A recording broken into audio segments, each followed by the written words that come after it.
Vanellope had a perfect life. Yep. A life where she was included, respected, and loved by her peers. Yeah. Being the benevolent ruler of Sugar Rush, she had her very own castle, and Bless everything her she could possibly soul. want at her fingertips. But Vanellope probably didn't care for her royal lifestyle nearly as much as she was free to race to her heart's content. Just kidding, she actually wasn't. Because Turbo took over Sugar Rush before anyone even had the chance to play it, so she never even got to race or live her life in any capacity before it was stolen from her. Dang, I feel bad. No. Anyway, let me get something. Let me get a different snack. Cause it's not I don't hate them. I just don't like this. I just don't like the fact that I have to keep eating those and stuff. Yeah.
Hey guys, I'm back with the cupcake mini frosted chocolate cake with creamy fillings. I like them, and I don't care what they said. Anyways, To say King Candy ruined Vanellope's life would be an understatement. He is the sole perpetrator for all of her suffering. She no longer has a home, she no longer has a race cart, and she no longer has any friends. dang. Because what used to be her happy life now belongs I wonder if to him. she have a family. I wonder if she had parents, but her parents passed away. That's why she all by herself until he take over. To add insult to injury, when Candy removed her from the code, she lost all her memories and became a glitch in the system. A difference that he uses to viciously single her out. Not only that, but he outright encourages her mistreatment by targeting the entire civilian population with his fear-mongering. This 9-year-old girl is seen as a threat, even a criminal, for wanting to be included. And that's all Candy ever calls her. Glitch. Like she's nothing more than a mistake. It's a label meant to dehumanize and isolate her, and, well, let's just say the term caught on. Yeah, well, King Candy says glitches can't race. I'm not a glitch, Dad. Just got dyslexia, okay? And then all of a sudden, oh no, I'm glitching! Hey, see?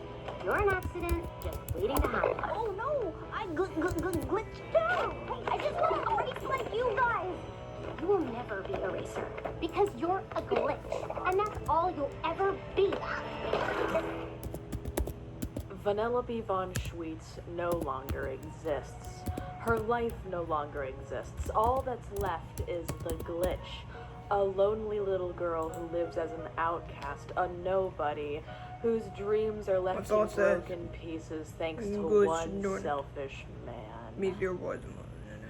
But honestly, the worst part of all is that she's had to live this way for nearly 15 years. Yeah. And all she's ever known for her entire life.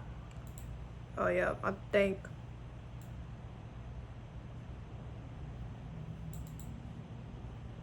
like a mistake, error, or sudden lapse in the judgment. What's a glitch in a person? A human acting a thought of that textual bug. Nah. Nah. Nah.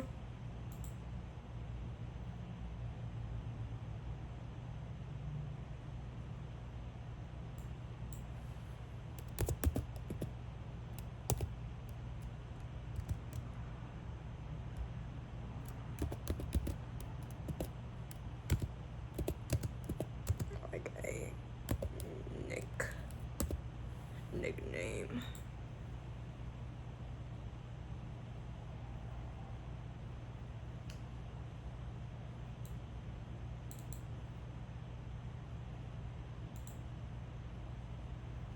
No, I try to see what that mean. What would that mean when they call someone a glitch? Life is that everyone hates her for who she is. For 15 and years? she can't even leave if she wants to. That's horrible. You're horrible. You're an irredeemable monster. What took you so long, idiot? It's hard to imagine him Oh my getting any God. worse. But believe me, it'll keep going and going and going and going.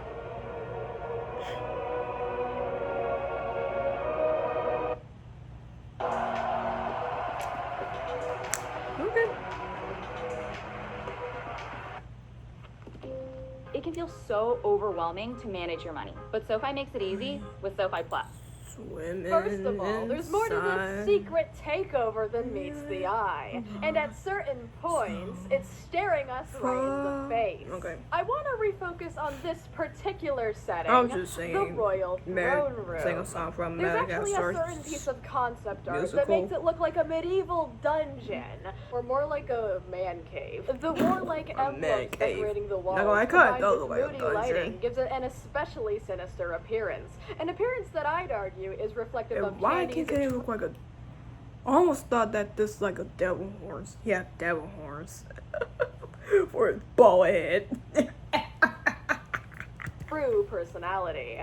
But of course, this isn't what we got in the final film. We got something sparkly and unassuming, which is how I think Candy wants people to see him.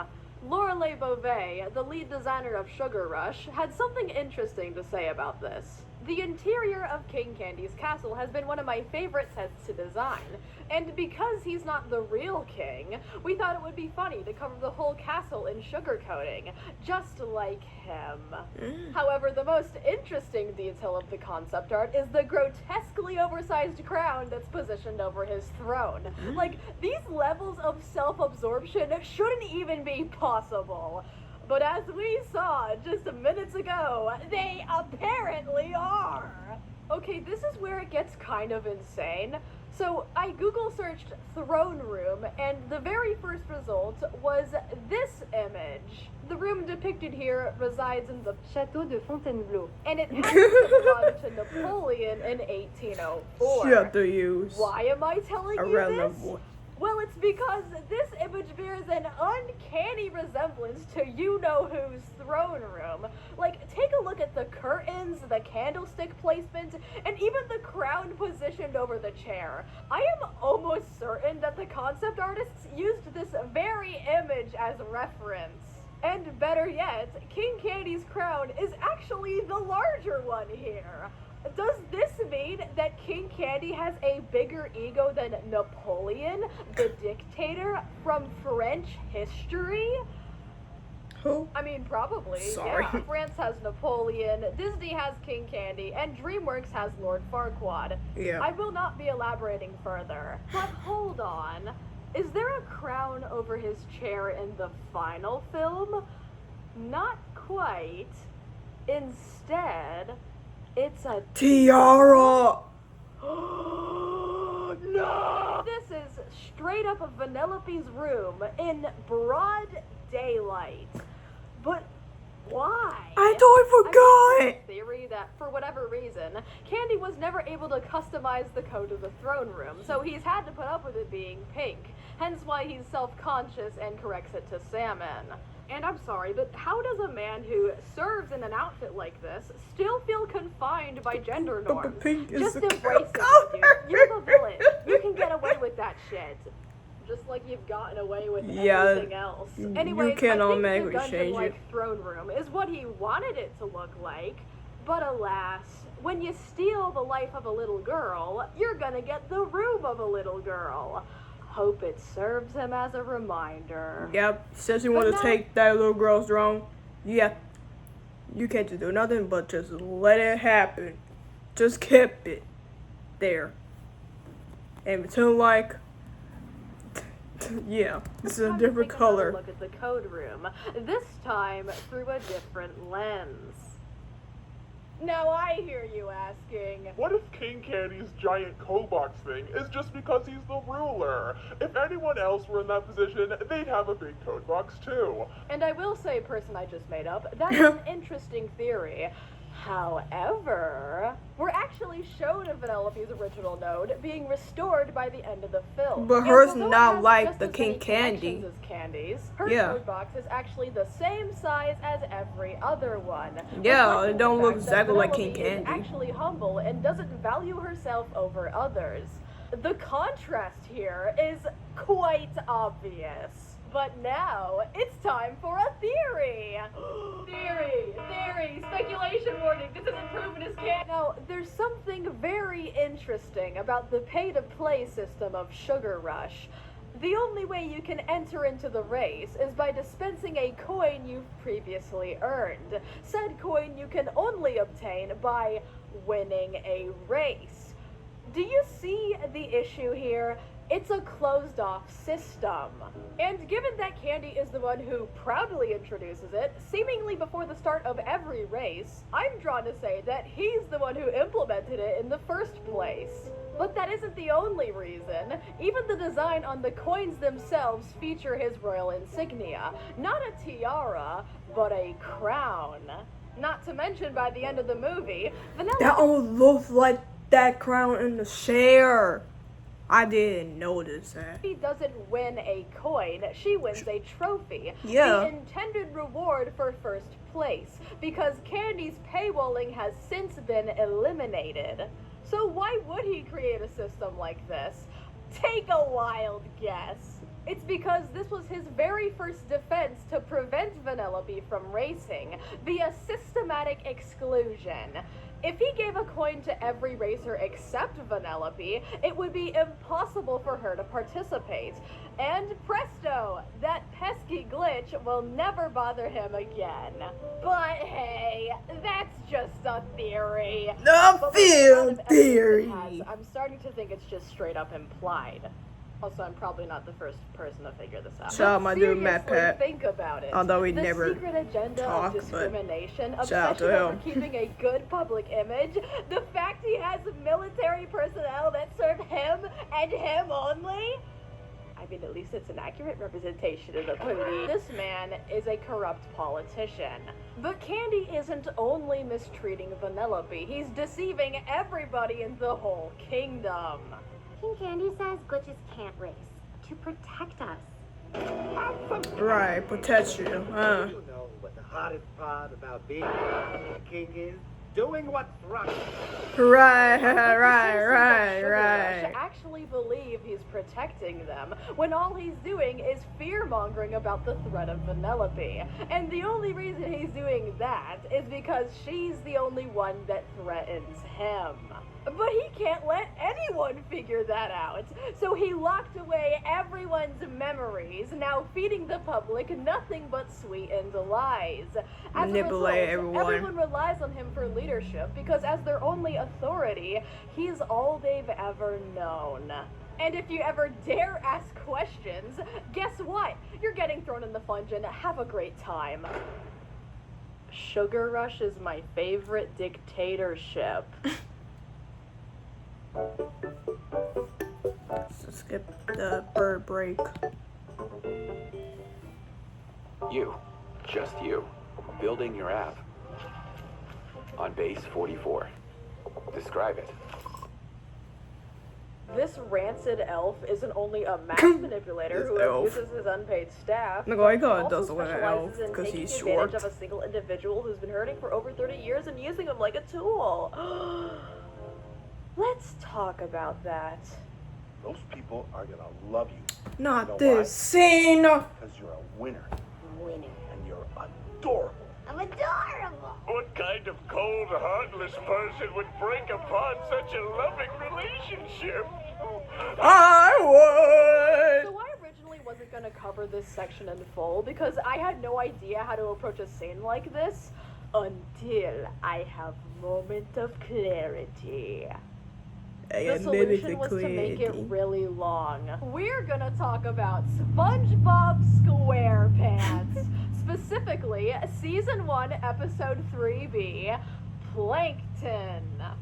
Plankton, as you can probably guess, wants to steal the Krabby Patty secret formula. To do this, he beckons SpongeBob late at night after work. Great start. And he tries to convince him to give him a patty. But more specifically, he tries to manipulate him. Here is Plankton's manipulation process. 1. Put up a friendly facade. 2. Gift an item of value. And 3. Ask for a favor in return. We gotta go! It's that simple. Become a manipulator today, and you can make people do anything you want. For safety reasons, I am once again joking. Coward. First, let's roll for his charisma check. 5. So that's a 5. You blasted barnacle head! I mean, hi. Yeah. You say we're friends, right? No? I have something for you. Shing. I love how SpongeBob's smart enough to know that Plankton and him are not friends. It's even got my name on it. It's a gift. A gift from a friend. Friends give each other gifts. Tomorrow is my birthday. What I want for What? my birthday from you, my friend, is one of those Krabby Patties.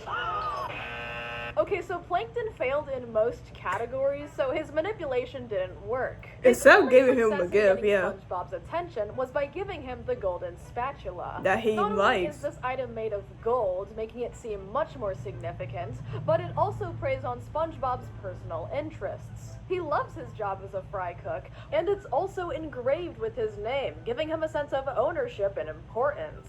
But unfortunately, Plankton was far too upfront with what he wanted, and his attempt to connect with SpongeBob by saying they were friends wasn't very effective. Because of this, it Cause was pretty SpongeBob knows easy that for he SpongeBob never to likes figure out him. That That Plankton was Plankton just never trying likes to him. use him. You just want to be friends so you can get your hands on a Krabby Patty. Gee, and I thought you were stupid. I'm sure you see where I'm going with this. Wow! There you are! Hello! You! Here we go. King Candy's Ah. manipulation of Ralph, on the other hand, is incredibly effective. At the start of this scene, Ralph is moments away from pummeling him into a small pink stain. But only 2 minutes later, and he is entirely complicit with what Candy wants him to do. So not only does he excel in every category Plankton face planted in, but there's also multiple extra layers to his ruse which made him even more convincing. So why don't we explore some of those tactics, shall we? The moment his goofy ass rolls up to Ralph, he immediately puts up a friendly facade. He pretends like he was looking for Ralph while also acting as if he's done no wrong, despite previously insulting him, For absolutely no reason. tased, you know, the usual. Yeah. Evidently, his outgoing nature doesn't change Ralph's mind in the slightest, so he tries to defuse the situation by explaining he's come alone and he's unarmed. We can see how well that worked. It's here that Candy has no choice but to pull out his secret weapon. You wouldn't hit a guy with glasses, would you? Ah, a guy with glasses. Well played. I like that. Oh my god, I like that. Ah, you wouldn't hit a guy with glasses, would you? Ow! You hit a guy with glasses. Well played. I love that scene so much. got turned to This is sock. the tensest moment of their interaction, as again, Ralph is moments away from rightfully pulverizing him. But luckily, Candy has one final trick up his sleeve. Well, how about this? Are you interested in this? A medal.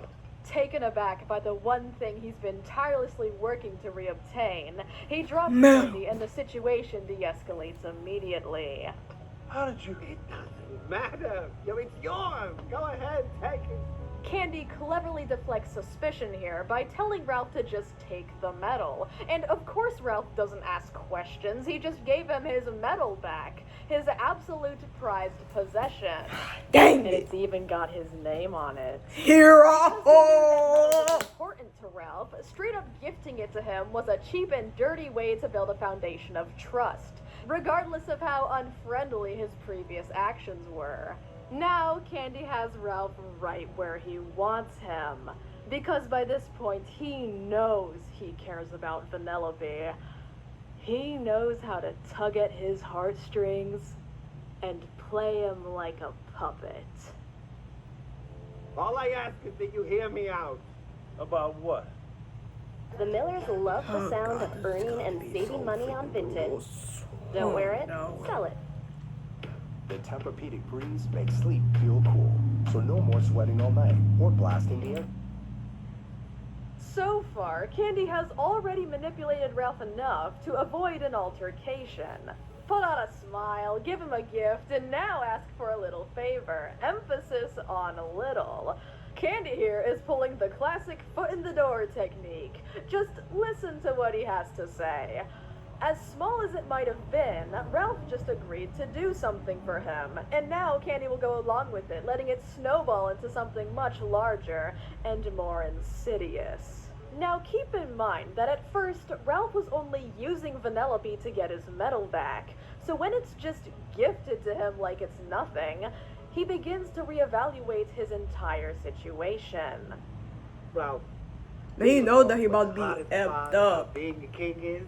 In the next exchange, Candy begins to play himself up as rightful I'm a good ruler guy yet too. again, Right. insisting that he's in power because he fights for an absolute good, which I'm sure we all know is bullshit. Right. An explanation for his hostility, further making Ralph reconsider his previous evaluation of him. But he isn't easily swayed by Candy's sappy remarks. Get to the point. Point being, I need your help. Sad as it is, Vanellope Sad cannot as be it allowed is. to race. When Candy says, "I need your help," he's trying to sway Sad Ralph it into is. feeling a Like, sense he of almost trying to say responsibility, that to prove himself as more than he a actually bad guy, cared, but and have to join to. his noble cause Yeah. in protecting the greater good. When he says Literally sad me. as it is, it makes Literally, that's literally like when you about to get home. Literally when the teacher gave you homework. it sound like Vanellope's situation is That's out all. of his control. And it's just such a shame that her nasty glitch is making her life so difficult. And it has Sexist. nothing to do with the fact that he makes her life bad on purpose. Ralph, as he should Right. be, is outraged by this. Put her in jail Why is are what's you best people for her. so against her? He should be. It has nothing to do with the fact that he makes her life Put her in jail is what's best for her. Trust me, LOL. Right. bad on purpose. Ralph, as he should be, is outraged by this. Why Yeah. are you people so against her? I'm not against her. I'm trying to protect her. Wow, he just keeps going. Now he's trying to find a way for them to both stand on common ground. This is what Plankton was trying to do by telling SpongeBob they were friends. But they except don't. Candy is being a lot more subtle. Yeah. He's secretly saying, I'm a good guy, just like you are, and I care about Vanellope too. Okay, that was really embarrassing. Yeah. He's also That's a starting bit to much. take advantage of Ralph's emotional side by digging into his You and I protective can't nature even over Vanellope. Do a impression of With King every Candy. sliver of trust that Candy gains, he cuts even deeper into Ralph's vulnerabilities. But most importantly, it's the setup to his hypothetical scenario. A scenario to just absolutely uproot Ralph emotionally, fill him with despair, giving him nowhere else to turn but to the seemingly noble voice of reason for advice. But is this really the voice of someone who wants to protect her? Find that glitch. Destroy that cart. She can't be allowed to race.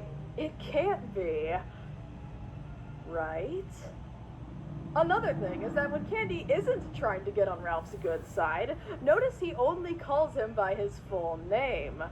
And if I ever Oh see you yeah, again, Wreck-It Ralph. Wreck-It Ralph. Goodbye, Wreck-It Ralph. It hasn't been a pleasure. The way he says it is almost like an insult, like he's trying to remind him of his place. You're a villain, Wreck-It Ralph, and all you do is wreck everything. It starts becoming a Gene impression by the end. But now during this scene, he's suddenly on a first-name basis with him. Ralph, she can't race, Ralph. But The only reason he's suddenly treating Ralph with respect is because being nice to someone makes it easier to manipulate them. The same goes for the way he refers to Vanellope, as he suddenly stopped calling her Glitch and is actually saying her name instead. Because he knows he can put up any how to performance he manipulate. wants. He's able to change the way he speaks, his body language, the way people see and think of him. Like it's just another Tuesday for him. You know, I would See, if I was in the rank team Disney villains, I probably would rank him neither. Y'all probably gonna hate me for this, but I would probably rank him 5 or 6 for some reason, because he might, like, come on, most manipulative Disney villain if Mother Gothel didn't exist. Exactly. It's honestly a toss-up between the two. Nah, but she we would haven't win. even gotten But- to the best parts. See, he would have won. Yeah, he would have won. Nah, he would have won. Even with Mount God was still there, I think he would be a better villain than her. I'm sorry. Sure, she might still have been a villain when not Twist, but he's more of a better Twist than her, honestly. if Vanellope wins that race, she'll be added to the race roster. Then gamers can choose her as their avatar. And when they see her glitching and just being herself, they'll think our game is broken. So there's a lot to digest here, but big picture, the argument Candy is constructing actually follows the slippery slope fallacy, which is when one scenario is argued to inevitably turn into a catastrophe. And so Candy begins with, if Vanellope wins that race, she'll be added to the roster. Now, this on its own is a true statement, because that's how the game works. But then along with the truth, he starts to sprinkle in his own little lies. Because his next hypothetical actually doesn't start with an if. He says, when the players see her glitching, they will think our game is broken. That's kind of clever. See, that's kind of clever that she knows that. Funny how his what-if scenario quietly turned into an it will. But if we were to continue with his flawed argument, here's how it plays out. Will be put out of order for good. For good. All my subjects will be homeless. As established earlier, getting unplugged is the end-all, be-all, worst thing imaginable. His hypothetical is already catastrophic, as thousands of citizens would be left without a home. Not to mention Ralph definitely has a sweet spot for helping those in need. There's one who cannot escape because she's a glitch. When the game's plug is pulled, she'll die with it. Everybody knows that the place to find a place. He's kind of right about that, but we don't know if he's actually telling the truth or not. Sure, he was right about her getting it. While her can't get out because she's a glitch, then she will die on it. Yeah, but is there a reason? The consequences Then why were he already can't go in the dire, but now she- Candy has why he Ralph's won't let her emotions go in in the a race? chokehold. Not to mention, he is yet again weaponizing Vanellope's glitch to make her appear weak and helpless, when in reality it's her greatest strength. But because she threatens him, he'll either use her condition as a reason to pity her, or a reason to attack her. It's all about whatever benefits him the most in any given situation. He does not care about her. No. But he sure knows Ralph does. Yep. As a result, the stakes of this scenario are extremely high, almost too extreme to be true. Ralph even calls him out, saying, You don't know that'll happen. The gamers could love her. And if they don't, and that seals it. By that planting broke him that so hard. aching seed of doubt into Ralph's mind, Candy has completely diffused him as a potential threat. Oh, but wouldn't you know, he still has yet to cap it off.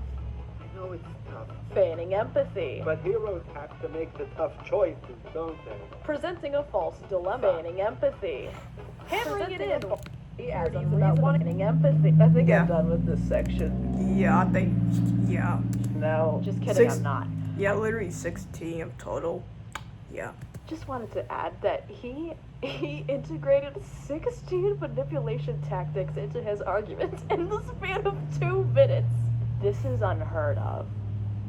I think the most disturbing part of the scene was how much Candy took advantage of. Yeah, I'm just gonna skip this because this was a long one, so thanks for sticking through. It's gonna get worse. Oh. Oh yeah, that scene. Candy never said anything about breaking a cart. But he Well, did. at least not in this instance. Yeah. But regardless, it seems like Ralph knows Not what to he has him, to but do. to us, yeah. I mean, he did set him up. I wasn't talking to you. Yeah. In the following Shut scene, up. Ralph becomes the villain. I know It's it's 3 minutes two of long you, and but it come on. drags out. Designed to inflict the maximum amount of pain on the audience as possible. And so, Vanellope returns from her volcanic abode and greets Ralph like normal, except now she has something special to give him. That being a devastating punch to the gut. I made it for you. You don't win. Not that I think there's even Bro. a chance we're gonna win. Vanellope is gifting Ralph this friendship medal with genuine intent, not as a manipulative He almost tactic knew to he get was what about to wants. be messed And up. unlike the hero's medal, He knows this that is would be something that messed Ralph up. He actually did earned that, but by he gaining did that Vanellope's anyways. trust. And I'm sure this would have been a lot more heartwarming without the sense of impending doom. This time, I won't be analyzing their each and every exchange because there's already a really great video by Dabs Reviews that does just that, and isn't 2 hours long. Yeah, they so say. if you're interested, I know I did watch this video, but I kind of agree to that person who made a video about this, that this is the villainous scene ever, that scene is like the evilest thing that the villain actually did to make the main character do some bad things, which, honestly, yeah. I recommend you check that out. Anyways, I hope you like crying on the floor in the fetal position. Ralph tries to be I'll be gentle on with the floor. I'll Vanellope just at be on my first, bed. but of course it only escalates from there. Listen, you don't understand. No, I understand plenty. Traitor. I'm not a traitor. Listen. You're a rat. Ralph frantically explains what he thinks will happen to her, but no matter what he says, it's no use. He has to use force. Struggling as she's hung up by her hoodie on a nearby tree, Vanellope is helpless to stop what she's about to witness. At this moment, she realizes she realized it. Expression No. She says, wait, stop. But no, There's no getting through to Ralph either. Ralph looks at his fists, and their purpose is to destroy. He slowly clenches them. It's habit by now. He should be used to this feeling. Oh no! Only this time it's twisting his heart. I don't want to see But he this. thinks there's no I other don't want to option. see this. He has to do this for her own good. Vanellope continues screaming, no longer to try and stop him, but purely out of sheer horror. The engine, once full of life, dies with a whimper. The dust settles. Please tell me it's done. It's done? Okay. Now broken down in the dirt, the very same sight that drove Ralph to defend her. Dang it! She's filled with despair. I didn't even see the difference. She partnered I didn't with, even the see loving the mentor difference. She trained with. That's not him anymore. With tears in her eyes, she croaks out one last broken mutter. You really are a bad guy.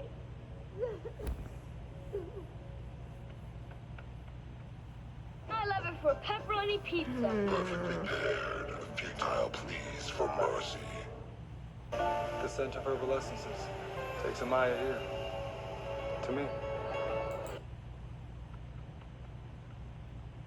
Ralph is now alone, surrounded by a pile of junk, just like he has for the past 30 years of his life.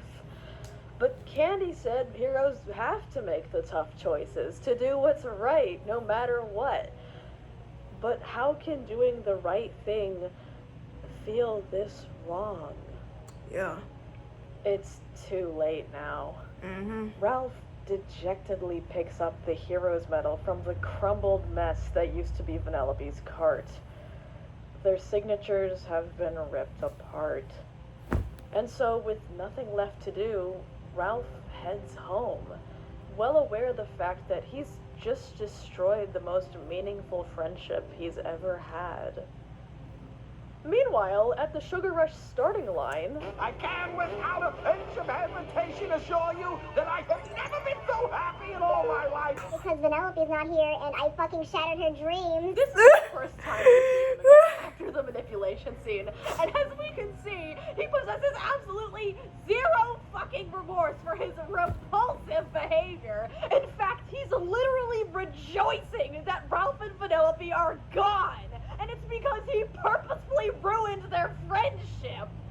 He's such a terrible person! But we all already knew that, didn't we? We did! Oh, I'm losing my mind. But even though Candy is in fact evil, what if I told you he and Ralph actually aren't so different? Are you telling me that the hero has interesting parallels to the villain, creating another layer of nuance to this already amazing movie? Yes! Because how could a single medal suddenly brainwash Ralph into committing a tragic act of betrayal? Let's dive into that, shall we? I'm not a bad guy, but on occasion I am. Oh! Hey, Sonic, what are you doing in the car? What are you doing in the car? No way. My car just turned into a boat. So as it I like it how actually does the voiceover Turbo on at Ralph first, or start so it would talking. seem. Turbo began game jumping out of selfishness, but Ralph was game jumping because he was desperate for others to view him differently. Unfortunately, his reasoning was flawed because his definition of respect was based solely on becoming a good guy, and he refused to accept himself where he was at. This way of thinking starts to lead Ralph down a self-centered path, putting countless other people in danger. But hey, at least he didn't ram into the main character with his car. Is this thing working? Because I was in the middle of saying something, so excuse me. Ralph put people in danger by abandoning his game and legging it to Hero's Duty. Doing so, it's very possible both of those games could have been put out of order. And so, yada yada yada, existential crisis, almost killing Sonic, you know how it goes. But notice how once he gets to Hero's Duty, Ralph's fantasy isn't realistic in the slightest. It involves him being subjected to endless praise and seeing his enemies suffer. Even though Gene deserves it, this is the Turbo that's lurking within him. And it sometimes reveals itself more than he'd like to admit. Give me back my medal right now! After Ralph is caught, he explains to Candy how he got the Hero's Medal. Don't win medals. Well, this one did. I earned it over in Hero's Duty. He says that he earned it, but you can see by the look on his face that he's ashamed, especially with the way he glances to the floor and hesitates before continuing his sentence. And speaking of, let's touch on the scene where he supposedly earned it. This whole section is when Ralph will be the most turbo-tastic he'll ever be, and by that I mean consistently making poor decisions. The opening shot is of Ralph climbing up this tower with a dark sky thundering behind him. And right before it cuts to this is when Felix is like, That's kind of like a whole thunder. It's kind of like the dark clouds start following Simba when he's about to go home, and that's when it started raining when he's right. And then it's all of a sudden it started raining right after Their symbol wars for some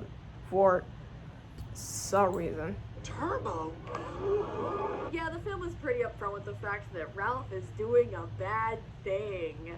As he admires the medal from across the room, he has a glazed over look in his eyes.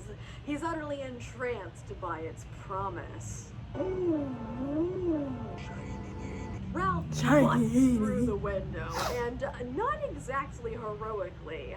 The whole thing is framed more like he's breaking in and stealing a precious artifact, because that's exactly what he's doing. He isn't saving anyone here. He isn't fighting any bugs. He's not humanity's last hope. He's doing this for nobody but himself. And although I think he deserves something nice, if you're having a bad day and want a slice of cake, you don't break into the bakery. After his ask him of nicely. unrealistic That's what all you just have to expectations do. plays out, victory finally drapes itself around his neck. But all that's waiting for him is an audience. Or simply go to another bakery that sells things. That's kind of what I would probably do. Of holograms. Although this moment is pretty silly on the surface, it's kind of sad when you think about it. Because nothing the General is saying is actually meant for Ralph. It's meant for the player after working their way through this entire tower. That is to say, he's stealing the reward of something he didn't earn. And he's not the only one. But Ralph, who has never had this kind of attention in his life, is eating it up. In reality, he's enamored with the illusion of praise. Praise from fake people who don't even care about him or register he's even real.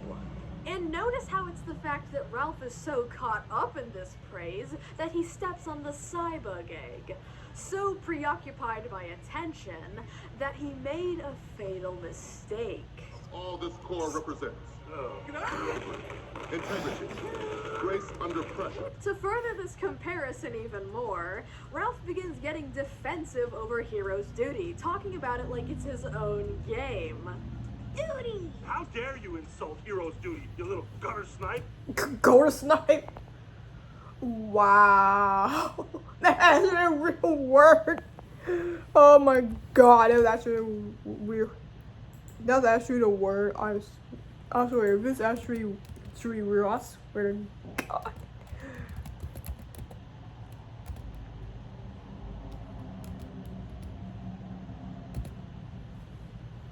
Wait, what it says? Go, that's not. Oh, okay. It's actually real. A girl's name is an old-fashioned article. In terms of a homeless or a precious child who spent most of their time living on the streets, so he begging or fucking for scratching a car. Bro, these creators know what they're doing. These creators know what they're doing. Oh my god. I earned that medal. This is very I earned that medal. Candy gets defensive over Sugar Rush, even though that's not his native game either. Ralph also wants to believe that he won his medal fairly. As said by this 2013 Tumblr post over here, Ralph feels like he earned his medal not by pretending to be someone else, only because that didn't work, but by utilizing his own skill set to his advantage, that being climbing buildings and breaking shit, which is something he knew he was always good at, but it'll take him a while to embrace it, along with his identity as a bad guy. Aurora West adds that this could be how Candy feels about Sugar Rush, like he really is the rightful ruler. After all, he used his coding skills to usurp the throne fair and square. Oh, but even after Ralph teams up with Vanellope and their friendship begins to flourish, he's still obsessed with that medal. Yep. If you get nervous, just keep telling yourself, I must win Ralph's medal or his life will be ruined. Wait, what? He's just blinded by the false hope it provides him. He doesn't yet realize that what he truly needs has been right in front of him this whole time. But of course, he only realizes this once it's too late. Yep. As Ralph approaches the penthouse, he notices all the lights are completely off. And as he walks through those double doors, it's nothing like he'd imagined. Turbo was after praise, but Ralph was after respect. He wanted to be more than just the bad guy who wrecks the building. But now it's his fault he's lost everything, even his own game. He stands outside in the amber light and glances down at his medal, always taunting him with that 4-letter word. But he's no hero. In a bout of frustration and emotional release, he throws the medal into the sky, straight into that faded sign.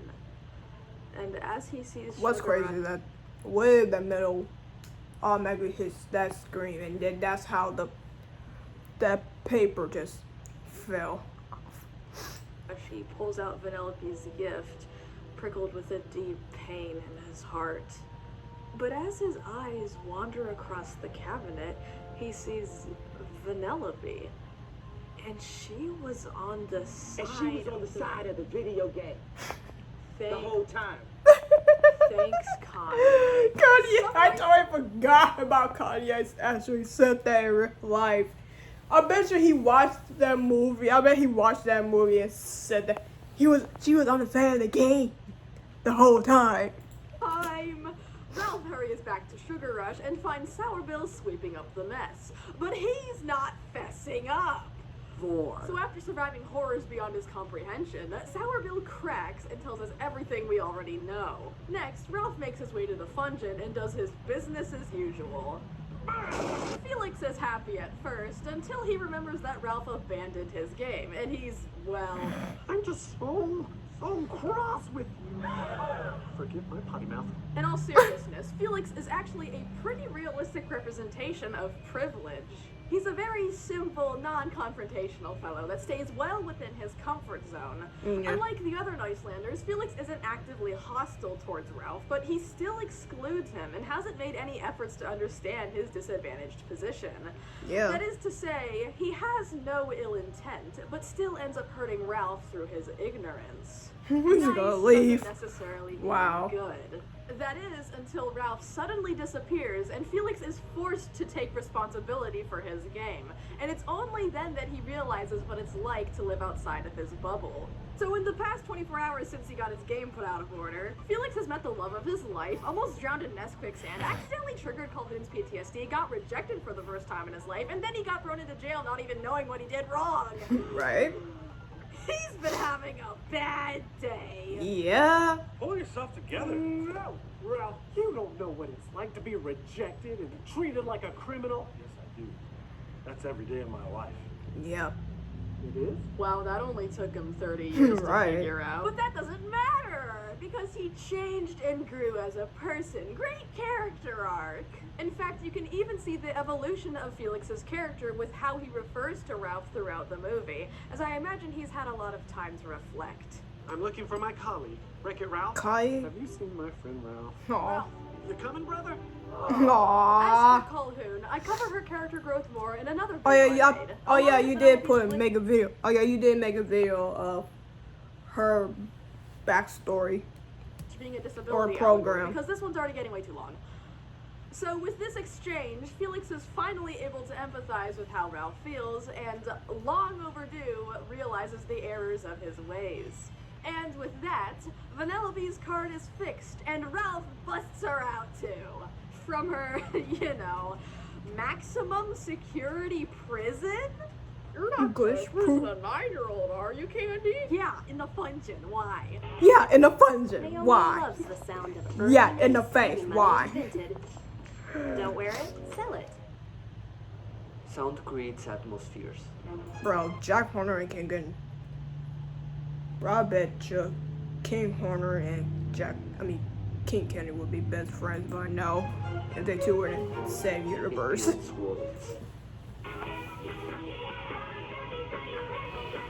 That's right. You already know what time it is. That's right. It's time for the race. A race that'll go perfectly normally, and nothing weird's gonna happen at all. Right now, Definitely. our protagonists are at their Definitely. best. Ralph has never been more supportive of Vanellope, with no mention of a medal at all. And having forgiven Ralph, Vanellope is right back on her feet again. Now, I would say that King Candy is at his worst, but I feel like that's arbitrary at this point because he's always one-upping himself somehow. But there's a big difference between Vanellope's and King Candy's play styles. Vanellope is naturally skilled and surpasses all the other racers fairly. King Candy, on the other hand, always plays dirty to get what he wants. Be that first place, the throne of Sugar Rush, or getting someone to destroy their own friendship. This guy sucks. This is even better illustrated when you look at these two shots side by side. I mean, it's night and day. Vanellope's expression is one full of determination and passion. But if you look at Candy, he is not in fact filled with childlike wonder. He is filled with old man rage. Which His he is, enjoyment because comes he is not old. from racing, but from Like, you could tell winning. by his hair. Even now, his true colors are already beginning to show. On that note, I think it's really interesting how our two heroes compare with both sides of our villain, with Ralph reflecting and contrasting against Turbo, and Vanellope acting as King Candy's polar opposite. That's some good writing. But with that, there seems to be a new problem. Okay, kid, let's finish this thing without any more surprises. Oh. Dang. Oh, hope you're happy, Jumpile. This game is going, and it's all your fault. Dang. What you brought with you? Multiplied. No, he died in the taffy swamp, believe me. And there that is. So as it turns out, the Cybugs were having an underground party ever since Ralph crash landed here with his co-pilot, and then it got busy. I'm not going to talk about the Cybugs in depth quite yet, but trust me, they'll become relevant soon. Very soon. So with that, the bright and colorful landscape of Sugar Rush has been turned into an infested apocalyptic wasteland. Now all citizens need to be evacuated, but Vanellope is still racing. It's funny. King Candy has only been able to maintain a position of power by turning Sugar Rush against Vanellope, by deliberately ruining her life, excluding her in every way imaginable, and making her feel unwanted by everyone. And now, he's finally done it. He has her locked up, and anybody coming to free her is out of the question. He can finally live in peace and quiet, knowing that nobody will ever steal the throne from him again. Wait. What's that sound?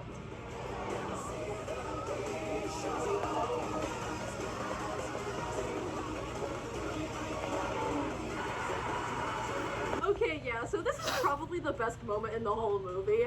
Candy is technically driving Vanellope's programmed cart, but Vanellope is driving in a cart that she made herself, in an outfit she made herself, and a life she made herself. If going turbo means rejecting your programming, then she's doing it way better than he ever could have. Get fucked, old man! Anyways, it's secret tunnel time, and it even goes through the mountain. Surely nothing will go wrong. Oh yeah. We were just having fun. Nothing bad gonna happen. Yeah, let's go to the. Oh wait, what the? Something went wrong. What is he doing? I thought that shortcut was TAS only. At first, Candy was Right. just trying to destroy her chances, but now it seems desperate times call for desperate measures, and by that I mean attempted homicide of a child.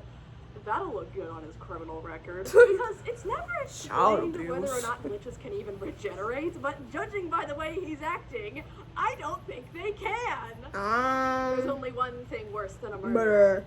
Boom. A child. No. Candy yells at her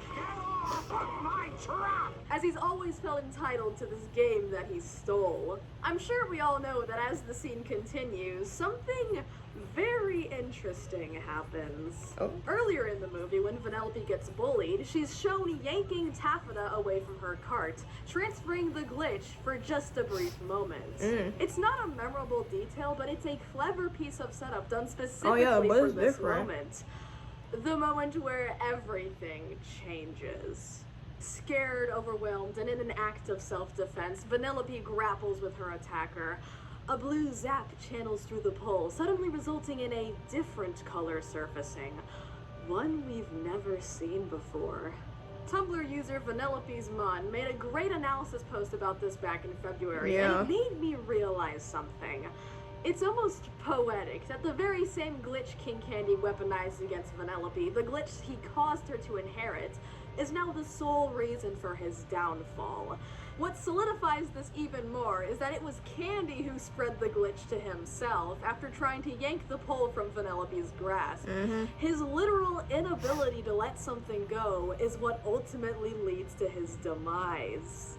There's something so ironic and satisfying about that, especially since now he's finally lost his composure.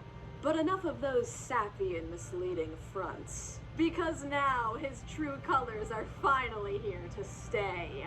Those being colors of red and white. After his blind rage has subsided, he finally sees the monster he's become. Because for the first time in 15 years, his perfect facade is finally broken. The game is over. Alright, now that's done.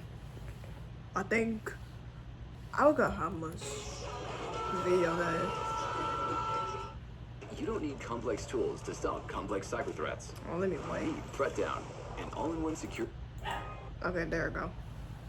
Now, since this is a part 3, cut the ad. Now let's make a video. The next video of part 4.